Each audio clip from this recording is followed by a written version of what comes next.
notre belle Normandie, le sénateur Christian Limon. Et je suis aussi ravie de participer avec vous en tant que RDJ à cette réunion d'information sur une réforme qui nous touche, à nous les jeunes, et qui justement propose pas mal de bonnes idées pour justement les jeunes entre 16 et 25 ans. Je pense que le sénateur aura le temps pour nous expliquer et justement il y aura temps aussi de débattre sur ça.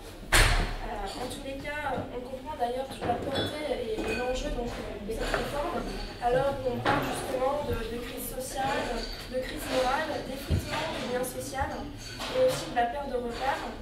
Le service civique constitue véritablement une réponse aux jeunes en mal de citoyenneté. Et avec cette réforme, justement, on se place dans l'action et dans l'engagement de l'État pour aider ces jeunes. Maintenant, je vais laisser la place à M. Sénateur. Écoutez, tout d'abord, merci de votre accueil. Je remercie ceux qui ont organisé cette début de soirée. Donc, Marie-Alexandra, Fatia et puis Alexandre, de m'accueillir ici pour évoquer le service civique.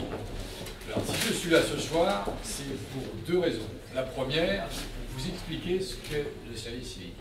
Mais c'est surtout pour vous donner envie de l'accomplir, envie de convaincre des jeunes de l'accomplir, si vous ne le souhaitez pas vous-même, de vous dépasser, de servir l'intérêt général, de servir celles et ceux qui sont plutôt en difficulté et qui ont besoin. Les jeunes, au-delà de ce que vous avez évoqué, qui est tout à fait réel, c'est-à-dire la nécessité qu'il y ait un resserrement du lien social et que tout ce qui est civisme soit bien développé et compris par chacun, notamment par les jeunes. Alors pourquoi le Sénat s'intéresse à la jeunesse? C'est vrai, quand on parle des sénateurs, on a l'impression qu'ils sont tous des vieux, qui n'ont pas eu de jeunesse, qui ne connaissent pas les problèmes de la vie, qui sont déconnectés de la réalité. Et pourtant, au Sénat, on s'est intéressé depuis de nombreuses années, et plus particulièrement depuis 2 ans, à toutes les problématiques de la jeunesse, par la volonté du président Gérard Larcher, qui a créé une mission commune d'information, mission commune qui rassemble des sénateurs de la majorité, mais aussi des sénateurs de l'opposition. L'objectif étant de réfléchir, de faire un bilan d'abord sur toutes les problématiques de la jeunesse, c'est-à-dire de supprimer la manière dont on avait l'habitude de gérer cela, c'est-à-dire en saucissonnant les problèmes, en gérant une fois le logement, à chaque fois qu'il y a une crise ou un problème, après la difficulté pour par exemple obtenir des bourses. On a voulu, nous, travailler transversalement, c'est-à-dire véritablement étudier tous les problèmes, logement, orientation, scolarité, les passerelles, enfin, etc., que l'on puisse avoir déjà un bilan.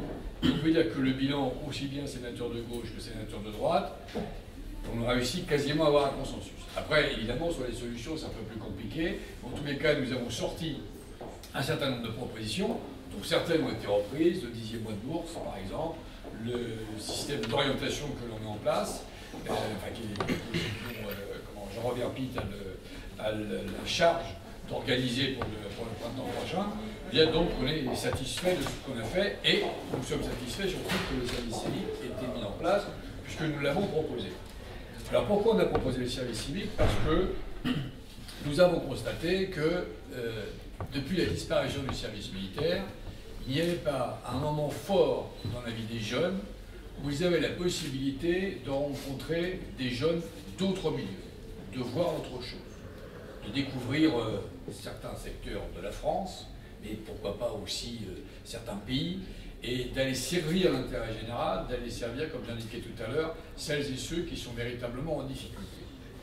Alors moi j'ai fait mon service militaire, M. le policier qui m'accompagne a sûrement fait aussi, et c'était un moment évidemment où on découvrait d'autres jeunes, on découvrait d'autres milieux, mais c'était aussi un moment, il faut le reconnaître, de grande glandouille.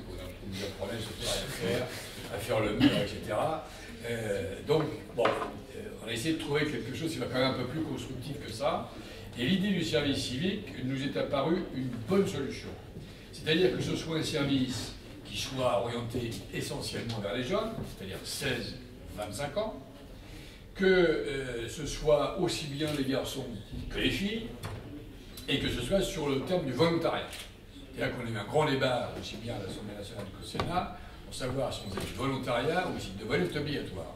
Nous, on a souhaité que ce soit le volontariat. On débattra peut-être tout à l'heure de ceux qui souhaiteraient que ce soit obligatoire ou volontaire. Je donnerai mes arguments et peut-être d'autres donneront d'autres arguments. En tous les cas, c'est ce qui a été voté. À qui ça s'adresse? Alors ça s'adresse à tout type de jeunes, parce que les jeunes, en fin de compte, ça ne veut rien dire. C'est comme si on disait les hommes et les femmes, de manière générale, ça ne veut rien dire. Donc les jeunes sont en plusieurs catégories. Ils sont chacun différents, mais on peut les classer dans plusieurs catégories. Et là, ça s'adresse, je veux dire, sur 3 catégories particulières, qui sont des catégories tout à fait arbitraires, mais qui vont vous donner quelques exemples de la façon dont ça peut servir. D'abord, celles et ceux qui ont déjà un diplôme de l'enseignement supérieur, un diplôme, un CAP, etc., et qui, à un moment donné, de leur formation, se disent « Bon, je suis jeune, j'ai acquis les connaissances, je vais pouvoir trouver un emploi, même si ça va être difficile par les temps qui courent, et j'ai envie de découvrir autre chose.